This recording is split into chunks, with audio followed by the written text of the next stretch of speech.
Shalom Bapak Ibu sekalian yang dikasihi oleh Tuhan Yesus Kristus. Seperti biasa, Gereja Kristus Ketapang Pos Kembangan pada setiap minggu pertama awal bulan kita akan bersama-sama beribadah secara online.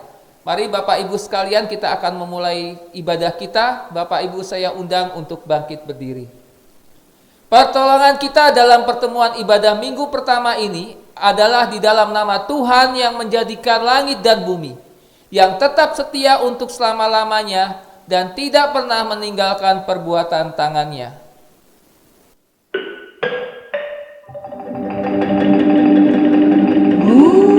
Mulia bagi Bapa,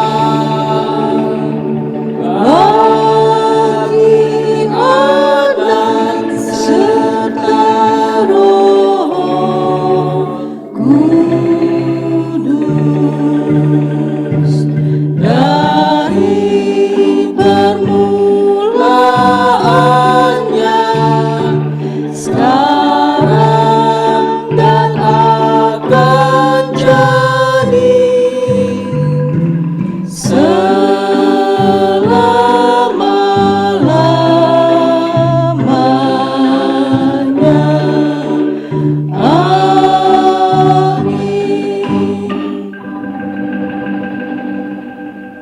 Kasih karunia dan damai sejahtera dari Allah, Bapa kita dan dari Tuhan Yesus Kristus menyertai kamu. Jemaat, saya persilahkan duduk kembali. Firman Tuhan sebagai nas pembimbing pada minggu pertama ini terambil dari Mazmur 86 ayat 12 sampai 13. Aku hendak bersyukur kepadamu ya Tuhan Allahku dengan segenap hatiku dan memuliakan namamu untuk selama-lamanya. Sebab kasih setiamu besar atas aku, dan engkau telah melepaskan nyawaku dari dunia orang mati yang paling bawah.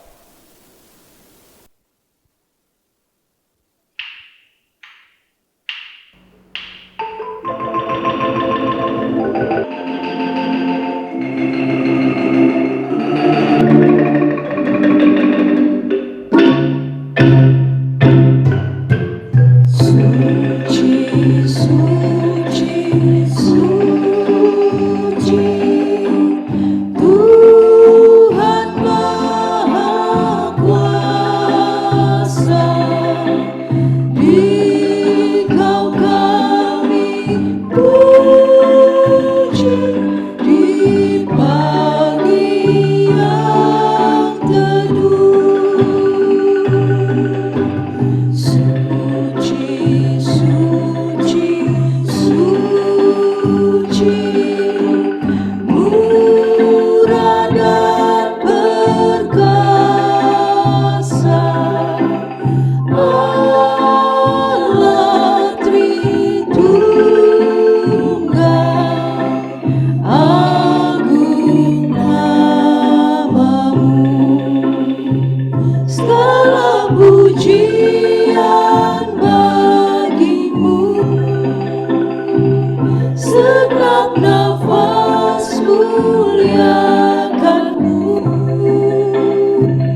Jemaat yang dikasihi Tuhan, hukum Tuhan bagi kita terambil dari Mazmur 103 ayat 17 sampai 18.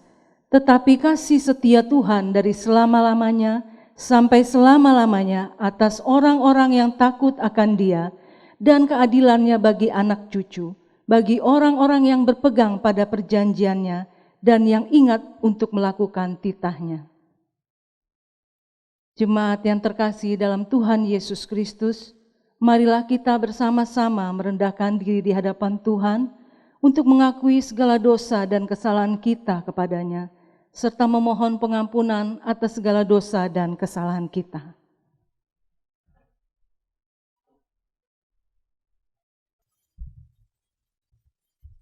Jemaat sekalian, mari kita berdoa. Tuhan Yesus, terima kasih untuk kasih setia Tuhan dalam hidup kami. Pada hari ini, kami akan memuji Tuhan, merenungkan firman Tuhan. Namun terlebih dahulu kami memohon ampun di hadapan Tuhan.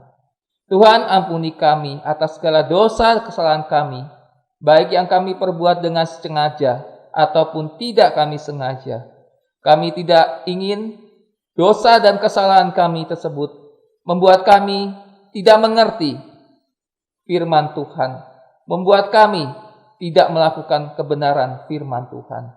Ampuni dosa kami ya Bapa. Dalam nama Tuhan Yesus kami sudah berdoa. Amin. Jemaat, saya undang bangkit berdiri. Bagi kita yang telah mengakui dosa kita dan memohon pengampunan darinya, inilah berita anugerah dari Tuhan yang dinyatakan dalam Yesaya pasal 1 ayat 18. Marilah, baiklah kita berperkara, firman Tuhan, sekalipun dosamu merah seperti kirmisi, akan menjadi putih seperti salju. Sekalipun bermata merah seperti kain kesumba, akan menjadi putih seperti bulu domba. Berdasarkan firman Tuhan ini, maka kami memberitakan bahwa pengampunan dosa telah berlaku bagi kita dalam nama Bapa dan Anak dan Roh Kudus.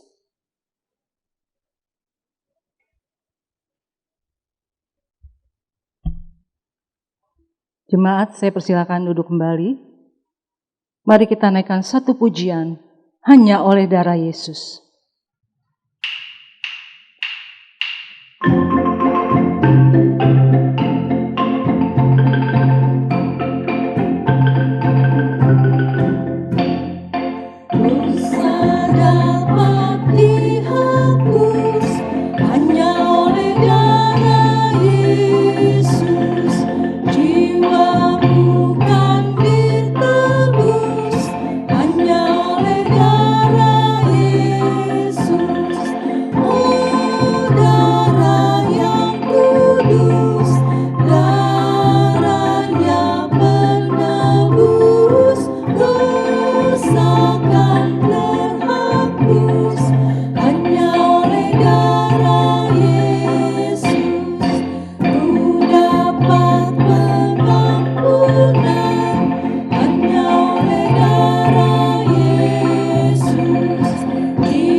Saatnya kita mempersiapkan hati kita untuk mendengarkan firman Tuhan.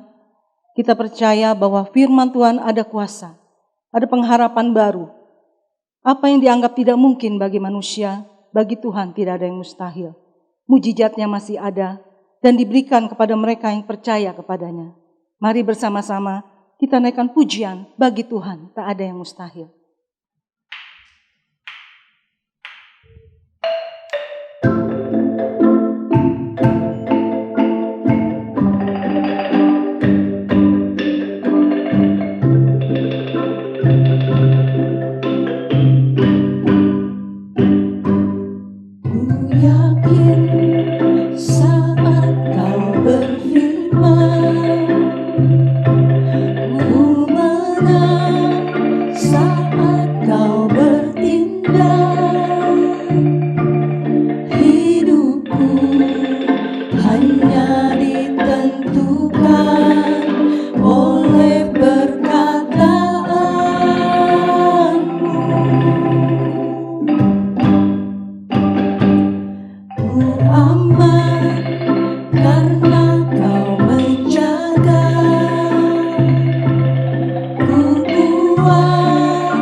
Mari kita berdoa.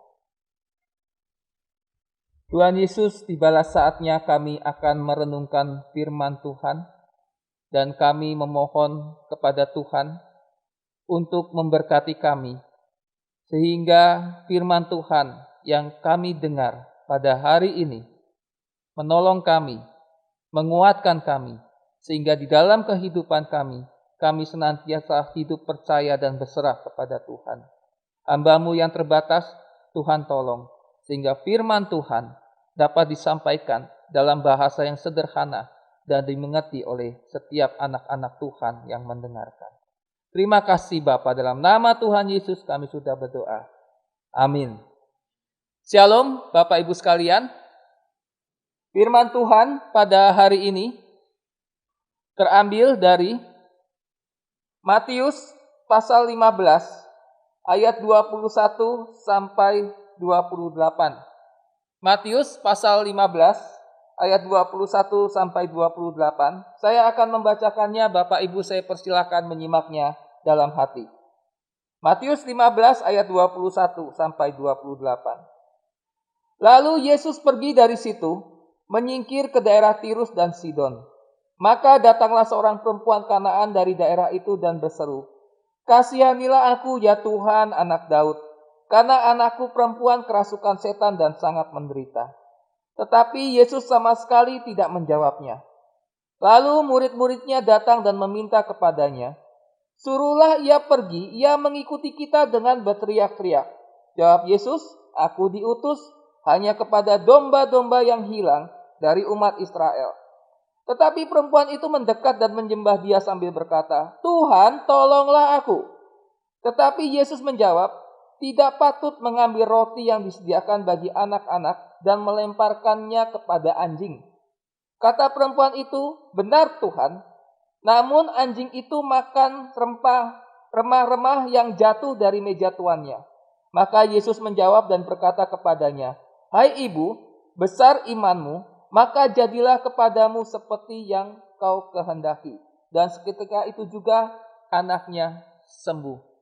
Bapak Ibu sekalian, kalau kita melihat ketika Yesus melakukan mujizat, maka Yesus seringkali menggunakan cara-cara yang berbeda. Dalam teks yang kita baca ini, Yesus kita tahu menyembuhkan anak dari seorang perempuan yang menderita kerasukan. Dan penyembuhan ini adalah penyembuhan jarak jauh, di mana Yesus tidak bertemu langsung dengan anak daripada wanita ini. Tidak seperti ketika Yesus menyembuhkan orang yang sakit kusta, Yesus menyembuhkan dengan menjamah. Tetapi ini Yesus melakukan satu penyembuhan dari jarak jauh tanpa melihat anak yang lagi kerasukan tersebut, bahkan tanpa juga menyentuh. Jadi dari jauh Yesus menyembuhkannya. Dan ini satu hal yang cukup unik dan kita akan membahas teks ini. Wanita ini meminta kesembuhan bagi anaknya yang kerasukan setan. Dan wanita ini adalah wanita non-Yahudi, bukan orang Yahudi. Dia berasal dari Sirofenisia kalau kita melihat di dalam Markus pasal 7 ayat 26. Bapak Ibu, kalau punya anak, kemudian anak kita itu kerasukan. Kemudian anak itu pukul sana, pukul sini, berusaha menyakiti orang lain. Ada satu kebingungan bagi orang tua yang anaknya kerasukan ini. Kalau anak kita kerasukan atau orang kerasukan, itu adalah saudara kita sendiri, keluarga kita sendiri. Mau dipukul, itu saudara. Nggak dipukul, itu iblis merasuki anak tersebut. Jadi serba salah. Bapak Ibu kalau pernah nonton film Walking Dead, ya itu zombie, film fiksi lah ya. Itu banyak sekali keluarga-keluarga yang anaknya itu menjadi zombie. Mau tidak mau harus ditembak, mau gak mau harus dibunuh. Tetapi walaupun mau dibunuh, itu anak sendiri. Tetapi juga bukan anak sebetulnya. Jadi bisa dibayangkan bagaimana pergumulan si wanita ini ketika anak perempuannya menderita kerasukan setan. Tentu ini pergumulan berat. Nah ketika itu sang wanita meminta Yesus untuk menyembuhkan anaknya perempuan. Dan ini bagi orang-orang Yahudi menimbulkan satu pertanyaan besar. Karena sepertinya ketika Yesus menyembuhkan anak dari perempuan ini bertentangan dengan Matius 10 ayat 5-6. Di mana dikatakan, Yesus berkata, "Janganlah kamu menyimpang ke jalan bangsa lain atau masuk ke dalam kota orang Samaria, melainkan pergilah kepada domba-domba yang hilang dari umat Israel." Yesus memerintahkan kepada murid-murid untuk memberitakan Injil kepada bangsa Israel. Sedangkan ibu ini adalah bukan bangsa Israel, ibu ini adalah non-Yahudi. Yang kedua, dalam tradisi Yahudi terdapat aturan yang sangat keras, sangat ketat, di mana orang Yahudi dan non-Yahudi itu tidak boleh bersosialisasi, tidak boleh kumpul bareng. Jadi kalau Yesus menyembuhkan anak dari si wanita ini, tentu melawan tradisi yang sudah ada. Bahkan bagi orang tertentu akan melihat Yesus tidak konsisten dengan perkataannya. Namun ternyata secara singkat cerita, kita bisa melihat ternyata wanita ini berhasil menggerakkan hati Tuhan Yesus dan Yesus menyembuhkan anaknya. Dua halangan besar dalam prioritas pelayanan Tuhan Yesus itu tidak menghalangi sang ibu untuk mendapatkan kesembuhan bagi anaknya yang menderita kerasukan setan. Bahkan Yesus di dalam Matius 15 ayat 28, Yesus berkata, "Hai ibu, besar imanmu, maka jadilah kepadamu seperti yang kau kehendaki." Bapak Ibu sekalian, luar biasa sekali.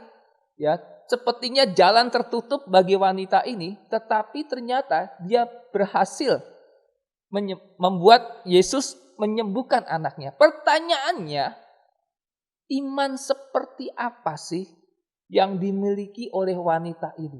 Sehingga dikatakan wanita ini memiliki iman yang besar. Paling tidak, saya menemukan 2 poin. Mengapa wanita ini dikatakan memiliki iman yang besar? Yang pertama, wanita ini betul-betul mengenal Tuhan Yesus. Kalau kita melihat di dalam ayat 22.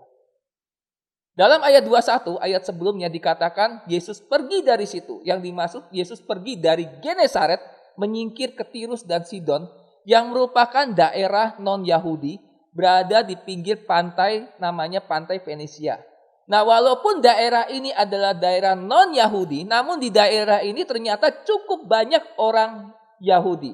Nah, kalau kita melihat di dalam ayat 22, dikatakan bahwa wanita ini berseru. Sebetulnya lebih tepat adalah dikatakan wanita ini menangis dengan keras. Sehingga kalimat yang lebih lengkap adalah, lihatlah seorang perempuan Kanaan dari daerah itu datang dan menangis dengan keras. Ibu ini menangis dan berkata, kasihanilah aku, ya Tuhan. Kalimat ini adalah kalimat yang hampir sama dengan yang dikatakan oleh orang buta ketika meminta kesembuhan pada Tuhan Yesus.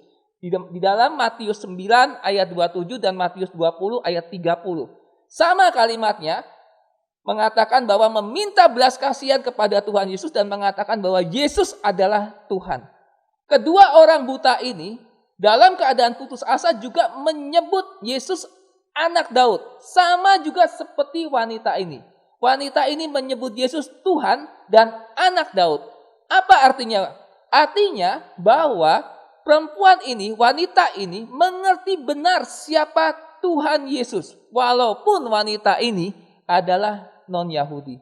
Kalimat statement dari wanita ini Yesus adalah anak Daud ini adalah identik dengan mengatakan Yesus adalah Mesias, Yesus juru selamat.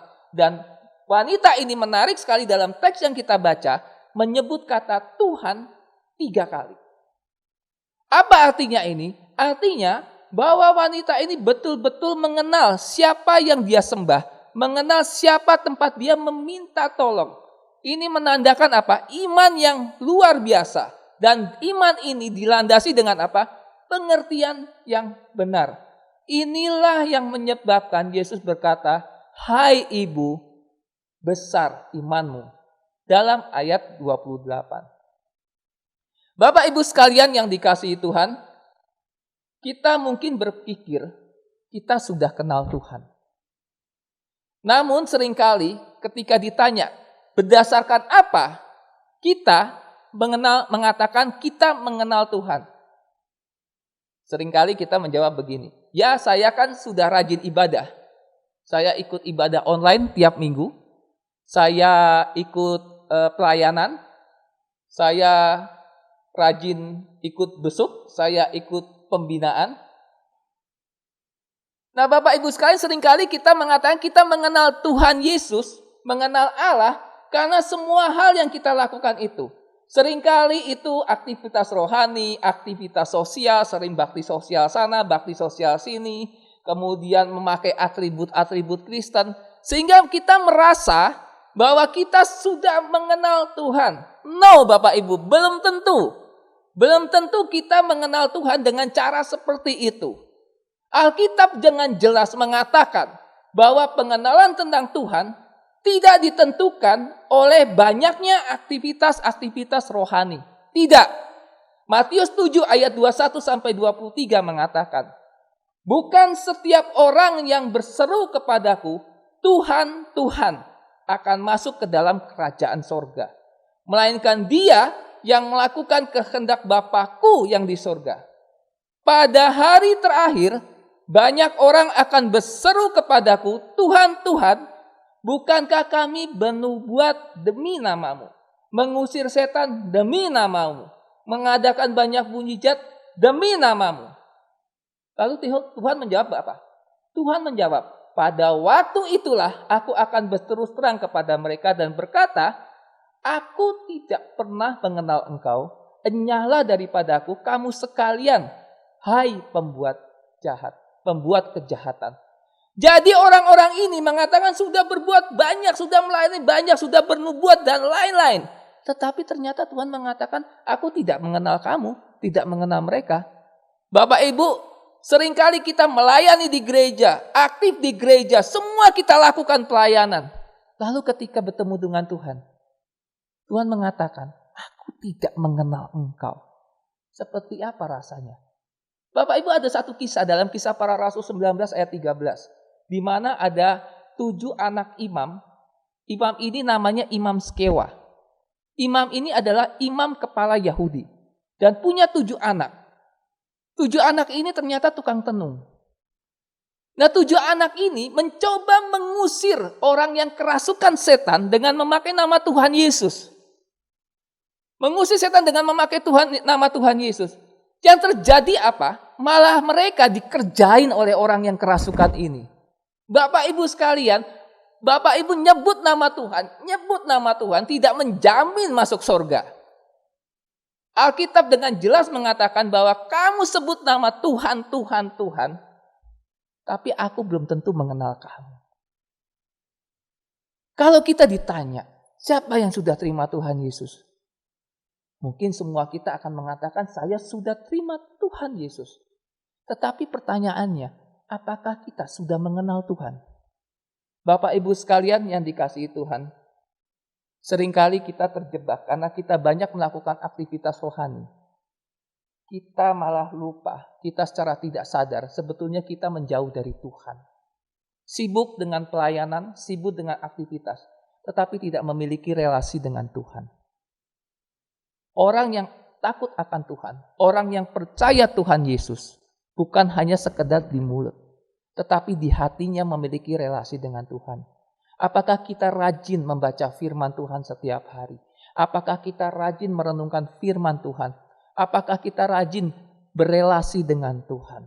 Ini yang terpenting Bapak Ibu sekalian. Sehingga ketika kita melayani Tuhan, Tuhan mengenal kita. Inilah yang dimiliki oleh wanita ini. Walaupun dia non-Yahudi, tetapi dia mengenal bahwa Yesus itu adalah Tuhan. Dia bukan saja sekedar mengatakan Yesus, tetapi Yesus Tuhan, Yesus anak Daud. Inilah yang menyebabkan Yesus mengatakan iman wanita ini adalah iman yang besar. Lalu yang kedua, wanita ini karena dia memiliki pengenalan yang benar, pengenalan yang sungguh-sungguh tentang Tuhan Yesus, maka wanita ini memiliki pengharapan. Pengharapan karena apa? Karena pengenalannya kepada Tuhan. Kalau kita melihat di dalam ayat 23 sampai 27, maka wanita ini ketika memohon penyembuhan daripada anak yang kerasukan, maka ada 4 kali penolakan yang diterima oleh wanita ini. Yang pertama dikatakan ketika wanita ini meminta kesembuhan untuk anaknya, Yesus sama sekali tidak menjawabnya. Yesus diam. Itu yang pertama. Lalu yang kedua, murid-muridnya pun meminta Yesus mengusir wanita ini. Itu penolakan yang kedua. Yang pertama Yesus diam, yang kedua muridnya yang bicara. Yang ketiga Yesus yang bicara. Yang ketiga Yesus bicara, aku diutus hanya kepada domba-domba yang hilang dari umat Israel. Yesus memberikan batasan orang yang akan dilayaninya, bahwa yang dilayaninya hanya orang-orang Yahudi. Sampai yang ketiga, penolakan yang ketiga, perempuan ini tetap tidak mau mundur. Tetap berharap sama Tuhan, mendekat dan menyembah Dia. Sambil berkata, Tuhan tolonglah aku. Ketika wanita ini tidak putus asa mendekat, kita akan bersyukur kalau Tuhan Yesus bilang, ya jadilah kehendakmu, kamu sembuh. Itu wajar. Tetapi ternyata Yesus berkata, tidak patut mengambil roti yang disediakan bagi anak-anak dan melemparkannya kepada anjing. Waduh Bapak Ibu sekalian, kalau Bapak Ibu jadi wanita tersebut, rasanya kayak gimana gitu ya. Udah minta tolong, udah berlutut, sudah nyebut nama Tuhan dengan benar, beriman sungguh-sungguh, dikatain tidak patut memberi makan kepada seekor anjing. Tapi coba lihat, wanita ini menjawab apa? Wanita ini menjawab, benar, tetap dia mengatakan, benar Tuhan. Namun anjing itu makan remah-remah yang jatuh dari meja tuannya. Bapak Ibu, penolakan ini hanya terdapat dalam Injil Matius dan tidak terdapat dalam kisah lain yang paralel di Injil Markus. Kenapa? Karena Matius itu menuliskan Injil ditujukan kepada orang Yahudi. Sehingga Yesus ingin mengatakan kekhususan daripada orang Yahudi, sekaligus Yesus menguji iman daripada wanita ini. Bapak Ibu sekalian, ketika perempuan ini mengajukan permohonan, Yesus diam. Murid-muridnya mengusir dia. Lalu Yesus menetapkan batasan. Bahkan Yesus mengatakan, yang menurut orang banyak mungkin ya melihat, mengatakan hal yang cukup keras kepada wanita ini. Tapi wanita ini tidak mundur. Kalau dilihat dari sikap Tuhan Yesus ini, kita bertanya-tanya, apa maksudnya?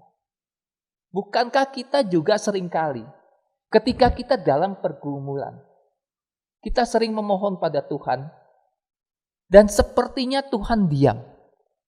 Bahkan ketika Tuhan diam, sepertinya semua jalan itu tertutup. Coba ini ketutup, coba ini ketutup, coba ini ketutup. Tanya Tuhan, Tuhan diam. Sepertinya Tuhan menolak kita, Tuhan tidak mau menolong kita.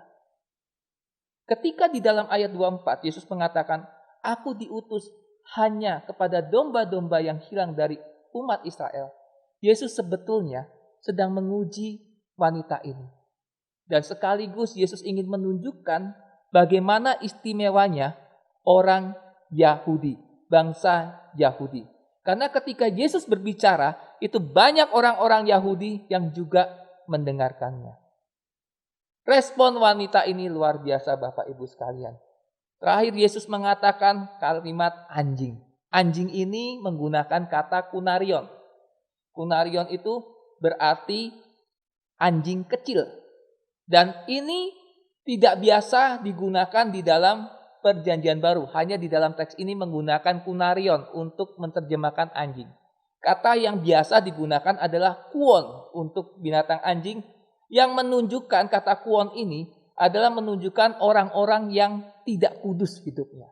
Tetapi Yesus tidak menggunakan kata kuon, tapi kunarion, anjing kecil. Berarti apa? Betul-betul wanita itu disamakan dengan seekor anjing. Bapak Ibu sekalian, ini sungguh mengejutkan sekali.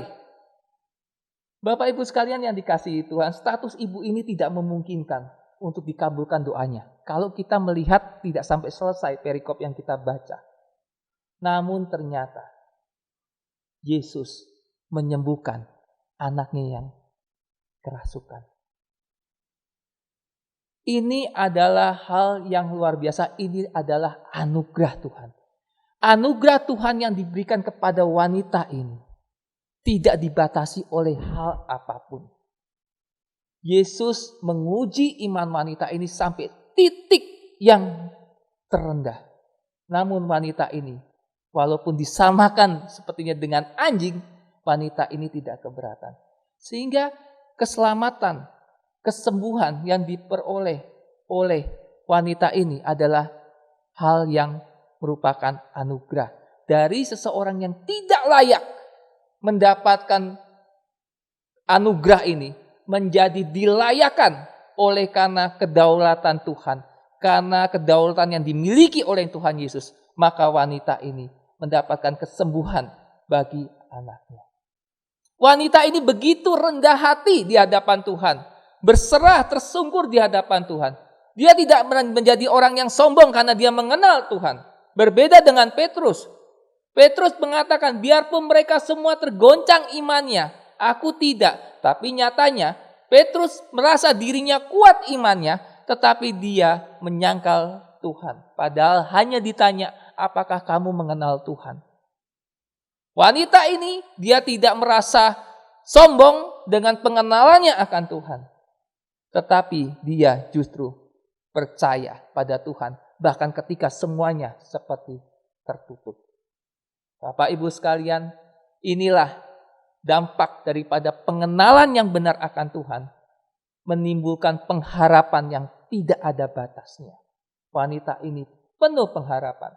Bapak Ibu sekalian, ada perbedaan antara orang-orang yang sebelum pandemi COVID-19, sebelum mengalami musibah, ada perbedaan antara orang yang memang sudah di dalam Tuhan, hidupnya sudah berkenan pada Tuhan, hidupnya mengenal Tuhan, berelasi dengan Tuhan, dengan orang yang selama dalam masa-masa senang tidak memiliki relasi baik dengan Tuhan, walaupun sama-sama di gereja. Dalam kondisi yang nyaman sama-sama di gereja, tapi yang satu tidak memiliki relasi, yang satu memiliki relasi yang baik. Sama di gereja. Perbedaannya adalah apa? Persamaannya lagi. Persamaannya apa? Ketika terjadi pandemi, mungkin pekerjaannya sulit, semuanya runtuh, semuanya ada pergumulan. Baik yang tadinya memiliki relasi ataupun tidak memiliki relasi. Saya yakin ketika dalam pergumulan, dua-duanya ini akan berdoa dan bergumul di hadapan Tuhan, minta pertolongan Tuhan. Minta pertolongan Tuhan. Sama-sama orang gereja, hadir di gereja, pelayanan di gereja, cuma hanya satu memiliki relasi yang sungguh-sungguh, satu tidak. Ketika dapat pergumulan berat, sama-sama enggak berdoa? Sama-sama. Sama-sama minta tolong sama Tuhan enggak? Sama-sama. Hanya bedanya adalah ketika orang yang melayani di gereja tidak memiliki relasi, walaupun berdoa pada Tuhan, meminta pada Tuhan, namun sampai pada titik tertentu, orang ini pasti kecapean. Pasti akan putus pengharapan. Kenapa? Karena relasi itu dibangun hanya pada saat masa-masa kesulitan. Relasi itu bukan sakdek-saknyet kayak masak mie instan. Relasi itu harus dibangun terlebih dahulu. Ketika kita memiliki relasi dalam masa senang, maka dalam masa sulit pun kita tetap punya pengharapan. Dan pengharapan orang percaya itu tidak ada batasnya, unlimited. Bapak Ibu sekalian yang dikasihi Tuhan, pertanyaannya adalah, apakah kita sebelum pandemi, kita sudah memiliki relasi atau belum dengan Tuhan? Kalau Bapak Ibu sebelum pandemi sudah memiliki relasi, sekarang dalam kondisi pandemi, dalam kondisi susah, saya yakin tetap akan memiliki pengharapan. Tetapi kalau Bapak Ibu dulu belum memiliki relasi, kemudian dalam masa pandemi ini baru menjalin relasi dengan Tuhan, kemungkinan besar Bapak Ibu akan kelelahan di tengah jalan dalam menghadapi pergumulan. Lalu apa yang harus dilakukan ketika di tengah jalan sudah merasa lelah? Jawabannya adalah meminta ampun sama Tuhan, jujur sama Tuhan, bergumul di hadapan Tuhan, bertobat, terima Tuhan Yesus, sungguh-sungguh di hadapan Tuhan, dan minta Tuhan pulihkan kembali. Tidak ada yang mustahil bagi Tuhan, Bapak Ibu sekalian. Mari kita belajar. Di dalam menghadapi pergumulan-pergumulan hidup, kita senantiasa memiliki pengharapan. di dalam Tuhan. Mari kita berdoa.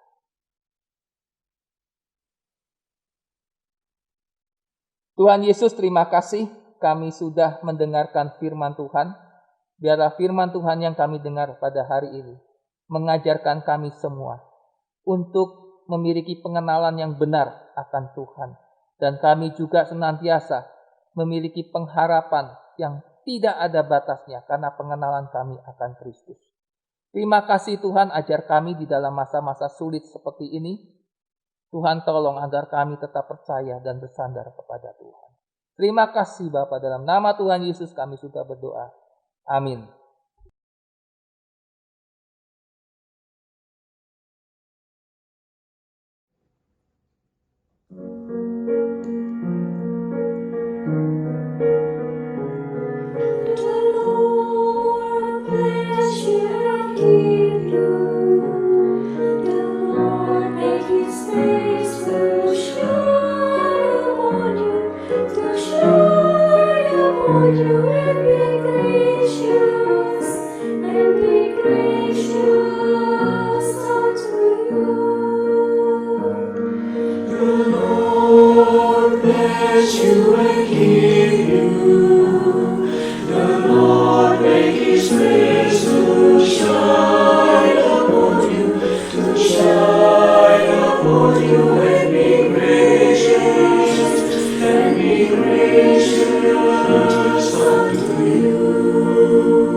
Jemaat saya undang untuk berdiri. Bersama dengan gereja dari segala abad dan tempat, marilah kita mengikrarkan pengakuan iman percaya kita sesuai dengan pengakuan iman rasuli dengan berkata, Aku percaya kepada Allah, Bapa yang Maha Kuasa, Khalik langit dan bumi, dan kepada Yesus Kristus, Anak yang tunggal Tuhan kita, yang dikandung dari Roh Kudus, lahir dari anak darah Maria, yang menderita di bawah pemerintahan Pontius Pilatus, disalibkan, mati dan dikuburkan, turun ke dalam kerajaan maut. Pada hari yang ketiga, bangkit pula dari antara orang mati, naik ke surga, duduk di sebelah kanan Allah, Bapa yang Maha Kuasa, dan akan datang dari sana untuk menghakimi orang yang hidup dan yang mati. Aku percaya kepada Roh Kudus, gereja yang kudus dan am, persekutuan orang kudus, pengampunan dosa, kebangkitan orang mati, dan hidup yang kekal. Amin. Jemaat dipersilakan duduk kembali.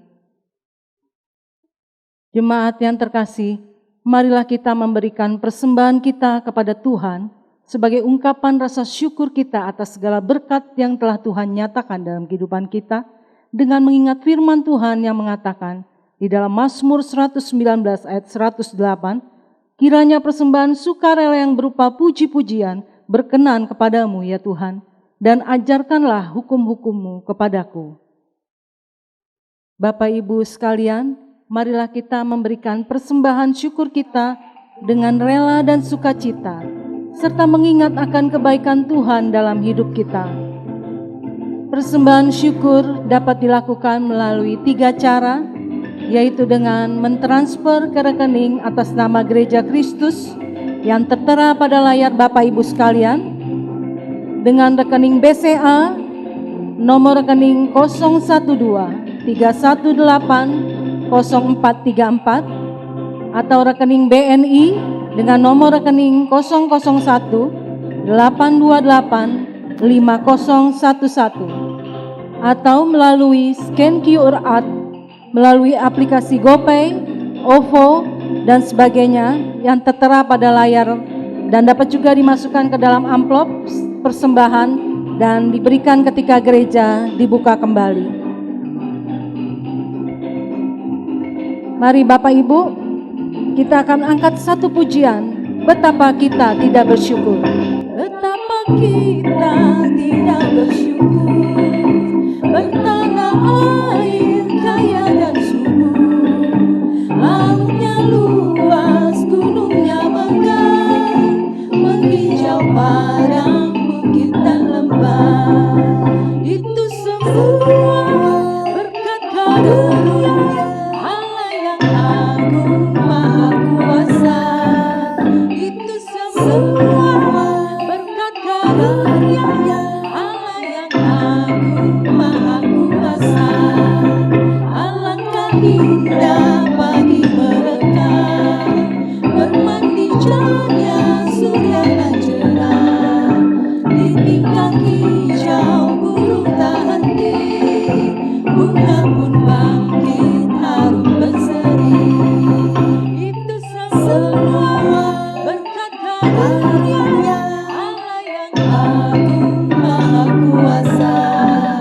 Itu semua berkat karunia Allah yang agung maha kuasa.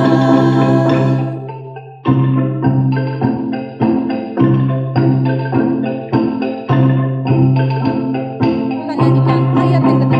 Bumi yang hijau, langit yang terang, berpadu dalam warna cemerlang, indah jelita, damai dan teduh, bersada kita jaya dan teguh. Itu semua berkat karunia Allah yang agung maha kuasa. Itu semua berkat karunia Allah yang agung maha kuasa.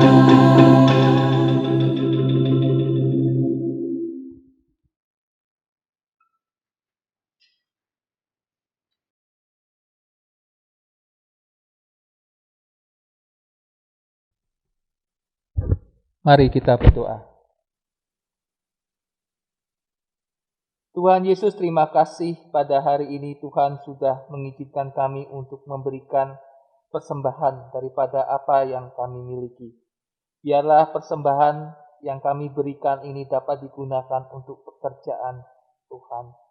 Tuhan, kami juga berdoa untuk orang-orang yang saat ini terkena musibah, baik musibah gempa bumi di Sulawesi, juga tanah longsor, dan juga bencana banjir di Kalimantan Selatan. Kami terus berdoa untuk orang-orang yang sedang kesusahan. Tuhan tolong supaya mereka juga mendapatkan pertolongan dan mendapatkan kelegaan di dalam menghadapi pergumulan-pergumulan bencana alam ini. Kami terus berdoa untuk seluruh kebutuhan mereka. Tentu banyak rumah mereka yang juga hancur, perlu dana untuk membangun kembali. Biarlah Tuhan yang membuka jalan. Kami terus berdoa untuk masa-masa pandemi ini. Tuhan tolong, walaupun vaksin sudah tersedia, tapi tetap perlu waktu untuk didistribusikan kepada seluruh masyarakat. Dan biarlah melalui vaksin ini juga pandemi COVID dapat segera selesai dan kami dapat kembali beraktivitas seperti semula. Terima kasih Tuhan, kami juga berdoa untuk setiap jemaat kami. Tuhan tolong di dalam masa-masa sulit ini, pergumulan hidup mereka, biarlah kami serahkan ke dalam tangan Tuhan. Pergumulan pekerjaan, pergumulan keluarga, pergumulan kesehatan, biarlah Tuhan yang memberikan kekuatan. Terima kasih Tuhan, kami juga berdoa untuk presiden dan wakil presiden kami. Tuhan berikan hikmat daripada Tuhan, kebijakan, sehingga dapat membawa bangsa ini keluar dari masa-masa sulit. Terima kasih Bapa, dan kami akan menutup doa kami dengan doa sempurna yang Tuhan Yesus ajarkan. Bapa kami yang di sorga, dikuduskanlah namamu, datanglah kerajaan-Mu, jadilah kehendak-Mu di bumi seperti di sorga. Berikanlah kami pada hari ini makanan kami yang secukupnya, dan ampunilah kami akan kesalahan kami, seperti kami juga mengampuni orang yang bersalah kepada kami. Dan janganlah membawa kami ke dalam pencobaan, tapi lepaskanlah kami daripada yang jahat. Karena Engkaulah yang mempunyai kerajaan dan kuasa dan kemuliaan sampai selama-lamanya. Amin.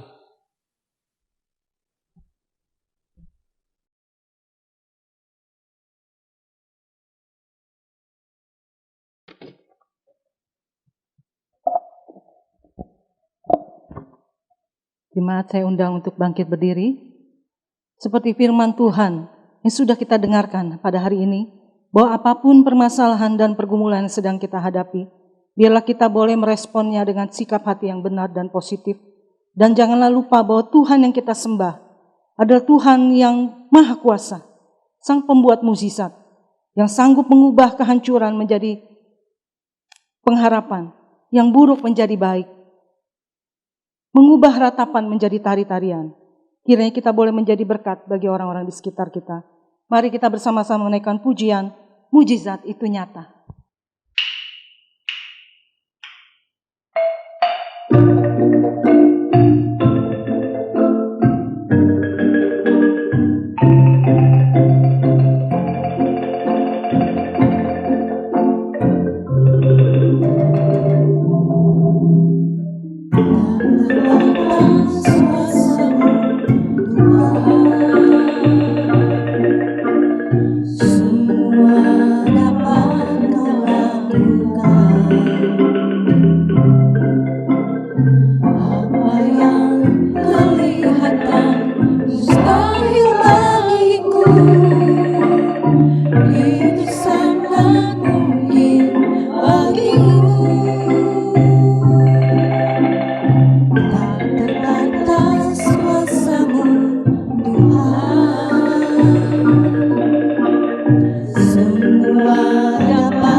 Kuasa-Mu yang sempurna, ketika ku percaya mukjizat itu nyata, bukan karena kekuatan, namun Roh-Mu ya Tuhan.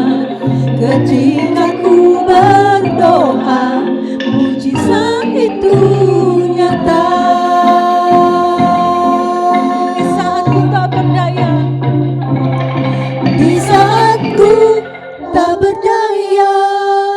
Kuasa-Mu yang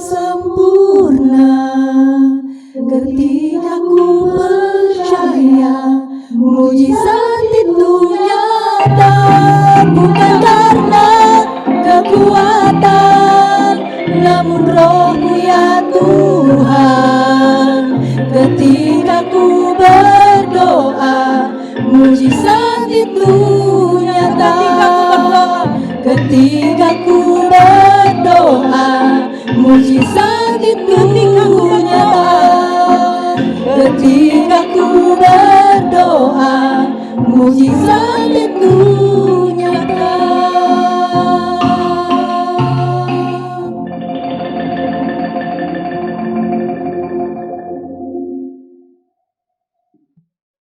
Jemaat kekasih Kristus, terimalah berkat Tuhan. Tuhan memberkati engkau dan melindungi engkau. Tuhan menyinari engkau dengan wajah-Nya dan memberi engkau kasih karunia. Tuhan menghadapkan wajah-Nya kepadamu dan memberi engkau damai sejahtera. Amin.